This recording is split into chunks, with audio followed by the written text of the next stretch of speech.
Pastor Heber, o senhor falou que o Edwards, ele é um calvinista, né? E Uhum, ele é o herdeiro da tradição puritana reformada. Mas como é que ele aplicou essas doutrinas no contexto dele? O senhor falou, né? Ele está no contexto em que o iluminismo vem crescendo, né? E a apatia espiritual também, o vigor uhum, puritano que vem da Inglaterra já não é tão forte assim. verdade.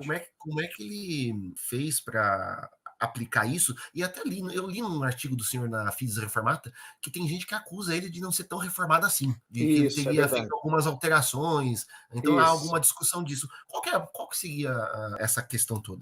Eu acho que para a gente resumir, essa é uma questão complexa, Armando, mas para a gente resumir, vamos dizer da seguinte forma: Edwards é alguém que ele é calvinista, sim, mas ele mesmo diz numa carta dele que ele não se diz calvinista porque ele tenha que citar Calvino, e Edwards não é preocupado em ficar o tempo todo citando os antigos, embora ele use livros, por exemplo, essa série que o pastor Raul está ali, ó, do lado dele ali, que eu estou vendo na tela dele, Turretini, era um dos livros favoritos do Edwards. Edwards leu Turretini. Sabe qual era a coleção favorita dele? Esse era o segundo livro que ele mais gostava. Ele diz que depois do primeiro era esse aí. O primeiro dele é uma coleção de Petrus van Maastricht, que foi um baita teólogo do final do período da ortodoxia reformada, né? Então, assim, Edwards era uma pessoa que lia esses antigos, mas ele não estava preocupado, Armando, só em reproduzi-los. Então, o que a gente pode dizer de maneira simplificada para o nosso público aqui? É que Edwards não tinha dificuldade de mudar linguagens e de usar argumentos que fossem compreensíveis ao público da época.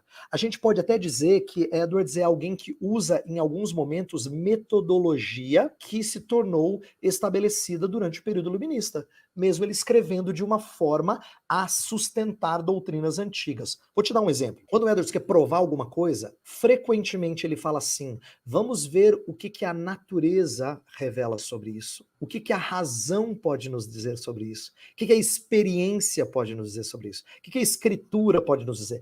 Ele não está fazendo isso. Quando ele coloca, por exemplo, experiência, razão, escritura, lado a lado, ele não está colocando em igual pé de igualdade. Ele não está dizendo que a escritura é uma das três ferramentas, mas as outras são igualmente importantes. Não é isso. É que ele sabe que nos dias dele, uma das preocupações é tentar encontrar verdades que são evidenciadas, inclusive, para o homem natural. Então ele vai mostrar assim, ó, pecado original, vamos pegar um exemplo legal. Pecado original não é uma coisa que você precise somente de revelação especial para você detectar. Você consegue ver pecado presente na vida das pessoas espalhadas por esse planeta, mediante observação. Aí ele vai dar exemplos. Pensa bem, essa maneira de raciocinar, Armando, é uma maneira bem típica do iluminismo. Ele, com isso, não está negando a fé antiga, mas ele não tem dificuldade de se apropriar de novas metodologias. Então, nesse sentido, a gente tem que ser justo. Edwards não é só um replicador de teologia antiga.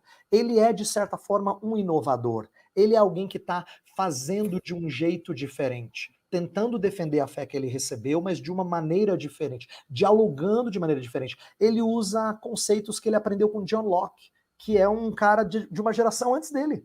Aí ele vai lá, pega e joga John Locke num texto teológico sobre liberdade da vontade. Você fala, uau, cara, não imaginava que ele ia citar um filósofo que na época era filósofo contemporâneo. Não vamos pensar em citar Locke hoje. É a mesma coisa que você citar um filósofo que escreveu em 1990 e você usar para um livro de teologia, né? Escreveu nos anos 2000 e você está usando para livro de teologia. Então, eu falo, nossa, esse cara, ele conversa com a literatura contemporânea. Exatamente, esse é. Ele está seguindo Sim. o que Paulo mandou fazer, né? Que era para. Paulo nos coloca isso, que é o quê? Você usar as ferramentas, você falar a linguagem de quem você, para quem você está falando. Uhum. Então, se qual era a ameaça? O ser humano no centro, a razão no centro, então eu vou mostrar a razão a escrava da escritura. É isso que ele fazia. Uhum. Entendeu? E é a forma que nós precisamos aprender isso. Né? Os meus alunos na matéria de apologética, quando a gente conversa, deixo muito claro para eles. Você vai pregar para o ateu, não adianta você vir para o ateu com um monte de verso, com um monte de perícope.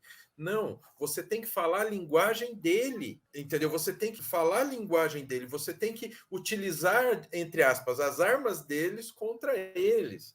Isso que as pessoas não entendem, né? E esse tipo de adaptação que você falou, né, tá ligado ao apóstolo Paulo, a gente pode ver assim a diferença do discurso dele lá em Antioquia da Pisídia e o discurso dele, por exemplo, no Areópago, em Atenas, não é? Então, assim, Atos 13 e Atos 17, contraste. Atos 13, ele está falando com gente que vai para a sinagoga, que sabe quem são os profetas, que conhece Moisés. Atos 17, ele está falando para pessoas que nem sabem que ressurreição é um conceito. Primeira vez que ele fala Jesus e ressurreição, eles pensam que são dois deuses. Então, assim, imagina que universos tão diferentes. E ele fala com os dois, não é? Sim. E Paulo é muito interessante. Tem momento em que atacam Paulo, mas Paulo analisa o que esses homens fizeram, fala, não, eles estão pregando o evangelho, estão batendo em mim. Se estão batendo em mim, pregando o evangelho, amém. Agora o outro vai, bate nele, ele vê que o cara, não, esse daqui está pregando heresia. Aí ele vai para cima do cara. E sabe, é utilizar a ferramenta correta no momento certo, que Edwards é mestre nisso, né? E faz a gente ficar, né? Aquela história, né? A gente baixar a orelha e prestar atenção, porque é incrível.